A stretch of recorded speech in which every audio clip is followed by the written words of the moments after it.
Latina y el Caribe sobre este principio 10.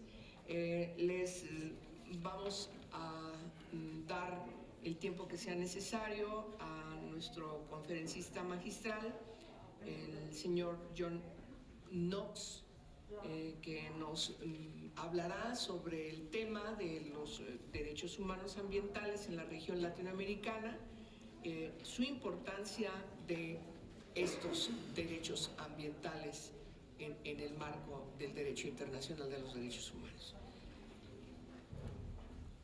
Tiene usted uso del micrófono.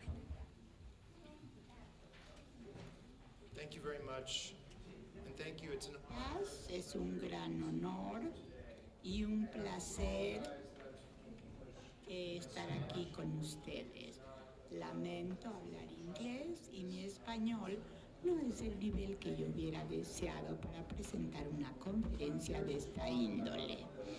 Yo estoy acá para hablar acerca de la plaga global que afecta a los derechos humanos y a aquellos que los defienden en Latinoamérica. Mi trabajo en el Consejo de Derechos Humanos, el organismo señala una serie de expertos y reporteros, es decir, gente que trabaja en este campo arduamente. Las normas han sido establecidas, todo está claro. Esta persona que coordina los aspectos de tortura tiene que cumplir con estas normas, pero el Consejo coloca un experto para tratar de aclarar las normas en las áreas. Hace unos años me nombraron experto y nos enfocaron en la relación entre derechos humanos y el medio ambiente antes, de tal manera que me pidieron que estudiara esto consultando a personas, basándose en investigación, organizaciones de sociedad civiles en todo el mundo. Desde 2012 y 2014 realicé consultas en el mundo y tuve la oportunidad de ver la relación con todo detalle. Traje conclusiones al Consejo de Derechos Humanos en 2014. Lo resumo en 2 oraciones. Encontramos que el medio ambiente sano es necesario para producir una gama amplia de derechos humanos y el ejercer los derechos humanos es necesario para tener y proteger un medio ambiente sano. Sin la ayuda del medio ambiente, necesariamente no podemos gozar nuestros derechos a la vida, agua, vivienda, comida. El segundo punto es mucho menos obvio. Sin embargo, si nosotros no podemos gozar y ejercer nuestros derechos a través de la información, participación, remedios, libertad de expresión, asociación, es imposible asegurar que nuestros gobiernos hacen todo lo que pueden para proteger y tener un medio ambiente sano. La relación entre los derechos humanos y el medio ambiente es totalmente interdependiente. No se puede tener una y no la otra. Se tienen que tener ambas, puesto que dependen una de otra. En 2015, el Consejo renovó el mandato y entonces me mandaron como relator especial. De hecho, habían obligaciones de derechos humanos relacionadas con el medio ambiente. Me pidieron que me instrumentara y cumpliera con esto.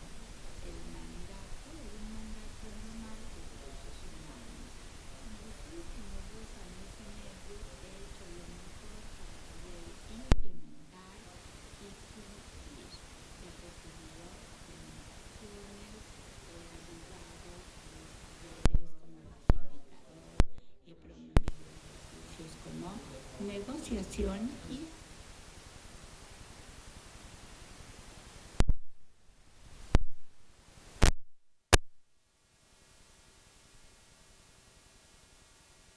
más importantes en los últimos años.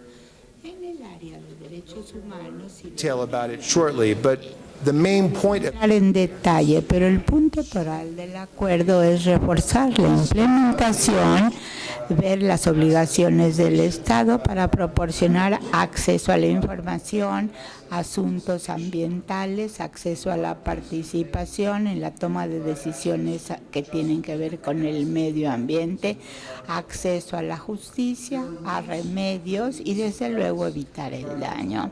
La raíz en el derecho ambiental, es decir, son 10 de la Declaración Real. Pero mi trabajo en Naciones Unidas me ha convencido que hay raíces profundas en las leyes de derechos humanos. Los derechos a la información, participación y remedios nos aseguran tener un medio ambiente sano. Quiero hablar de nuevo acerca de este problema que mencioné al principio, los diferentes peligros que enfrentan los ambientalistas en todo el mundo. En 2014, una organización que se llamaba Double Witness prepararon un informe basándose en su investigación de los problemas ambientales y sus muertes en los últimos 10 años. Incluyeron nombres y podían demostrar que la gente había sido asesinada como resultado de lo que habían dicho para defender los derechos ambientales y de la tierra. No encontraron solo que fueron asesinados por su trabajo, sino porque le dijeron en relación a ahí. Esto sucedió cada semana durante 12 años. Un problema global. Y cada vez que voy a los lugares a donde han sido acosados, amenazados, sufriendo violencia por su trabajo, es terrible. Hay regiones más difíciles y peores que otras. Y las peores regiones son Latinoamérica y el sudeste del Asia. Los que han visto los peores índices de muerte, Brasil, asesinato per cápita es Honduras. Pero toda esta región sufre de este problema de una manera u otra. El problema cada vez es peor. Allí los testigos han preparado reportes anuales. En 2015 encontraron 295 ambientalistas asesinados en el mundo. 2016 eran 200 muertes. Ese es un promedio de 4 a la semana. El problema se ha duplicado en intensidad y hay que mantener un control acerca del problema. ¿Por qué están los ambientalistas tan en riesgo? Hay 4 elementos impulsores o causas. 1. La demanda creciente de recursos económicos y recursos naturales para alimentar los mercados globales. En sí no es algo terrible. Utilizamos minerales, combustibles para dar fuerza a la economía mundial. Segundo factor tiene que ver con la marginalización.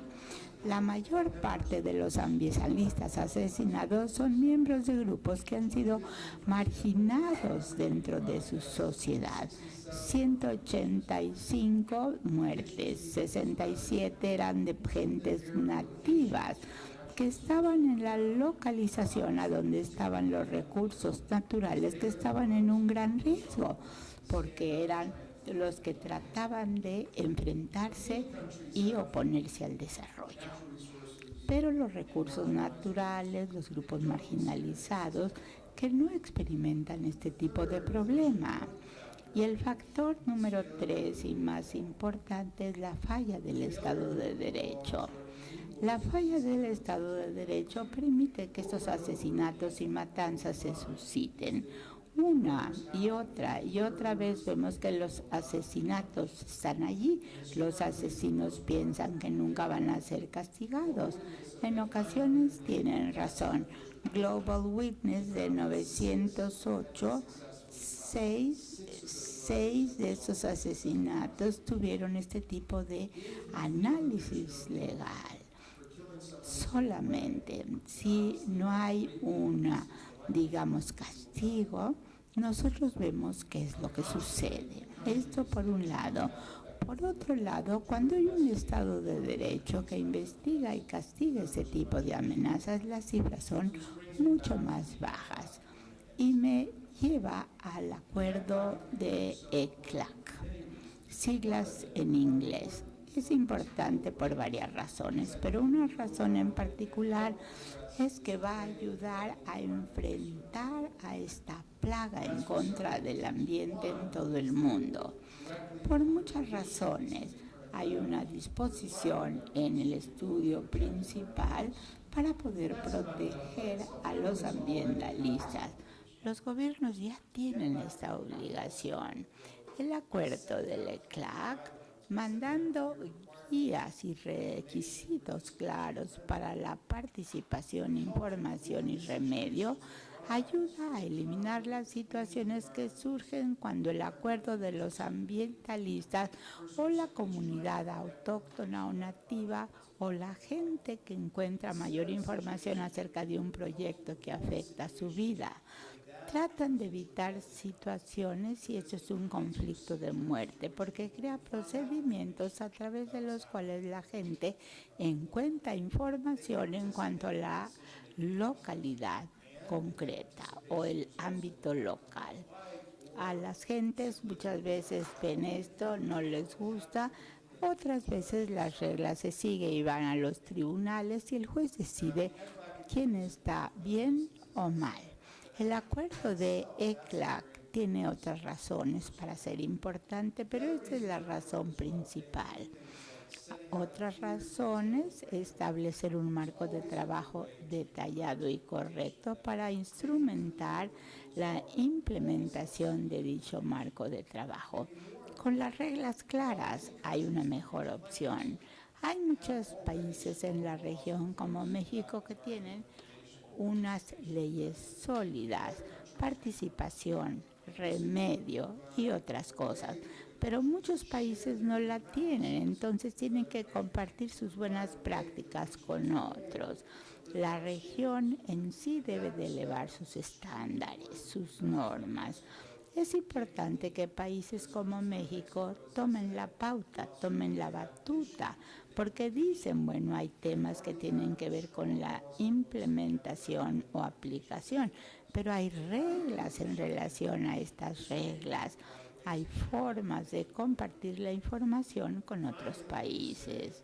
Y finalmente considero que es muy importante que este acuerdo sea un tratado, digamos, concluyente, que aglutine, que sea obligatorio.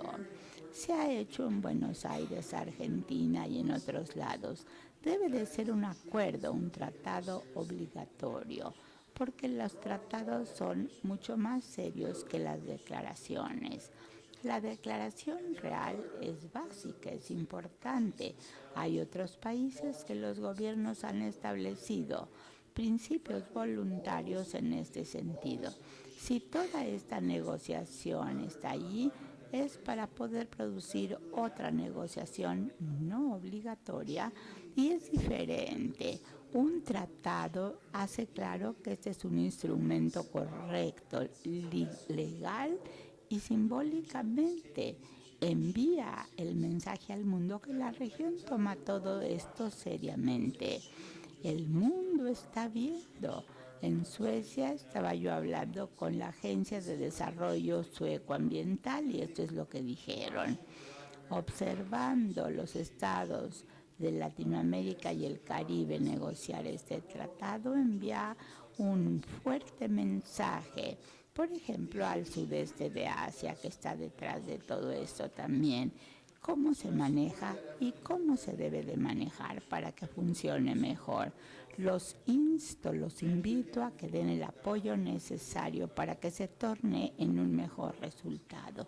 Muchas gracias por su trabajo, muchas gracias por su investigación, muchas gracias por su apoyo en relación a estos temas. Muchas gracias. Vamos a leer qué es lo que